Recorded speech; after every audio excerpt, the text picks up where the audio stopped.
we're gonna keep one umbrella width apart here. Yes, I could go on top of the thing, but I think, are we good? I think we might be good. Can everybody kind of hear enough? Yeah, well, you can, we obviously didn't set up the full PA, not knowing what to expect today. Thank you all for coming out.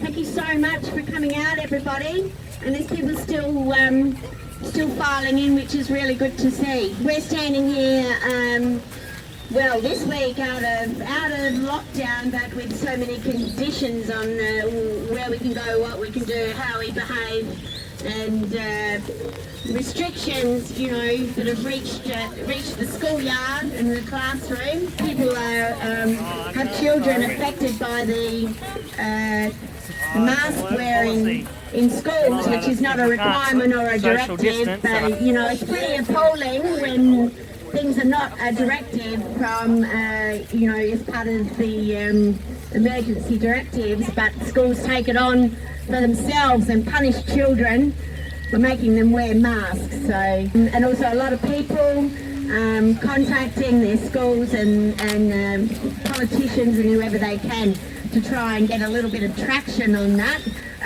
The reality is these kids are under no obligation to wear masks. They're taking advantage of the school system being willing, and they're taking advantage of the peer pressure to really put it on them. Just walking in here, I spoke to one person who's already lost her job because she won't wear a mask. Her boss won't accept a medical exemption.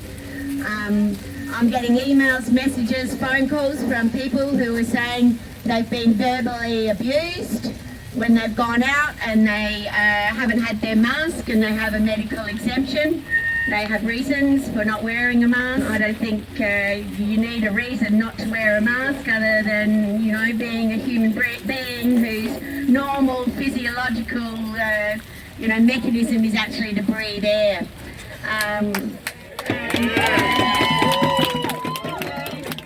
These threatened mandates for the workplace. So what we have is a situation where a recommendation that employees in aged care facilities, for example, are required to have a COVID vaccine. A recommendation becomes a mandate when the people running that establishment turn around and say, well, you won't be working unless you have it. Personally, I'm joining the, what is that, $80 million lottery, because I figure I've got a 1 in, I don't know what, 10,000 chance of winning some cash if I line up for my jab. How safe is something when you have to go to those lengths to try and promote it for, you know, people to line up and have it? For travel, and they've bought into the whole travel thing, so they're lining up and they're getting jabbed. ScoMo's latest blackmail tactic. We would have seen last night, that was a good one. So 80% of the population vaccinated, and then our loved ones overseas can come home and visit. New South Wales locked down another 4 weeks. I mean, I can't stress enough what this must be doing to the mental health of those people. No-go zones, so you know they don't know from one day to the next. They're being terrified with stories of deaths from COVID, when in fact this is a common cold virus, which means it's not fatal. It can't possibly be. We wouldn't have a human race. I mean, how many people can list immediate contacts who have been hospitalised or died from COVID vaccine? How many people? They're going up some umbrellas. I mean, I've got an old tennis buddy, how's that? And he said, he's actually out Byron Bayway, and he said alarmingly 60% of people even out that way would take the jab.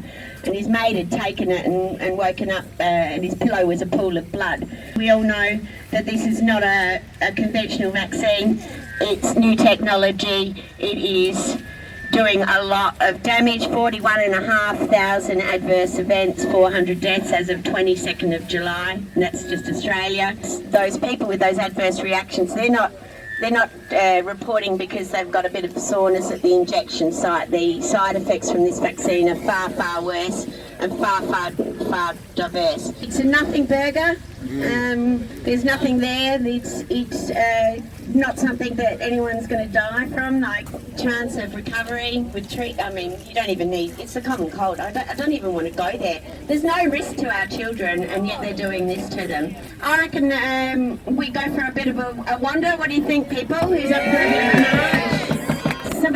Somebody put me in charge. I don't know how that happened. But I'm proposing to go down North Terrace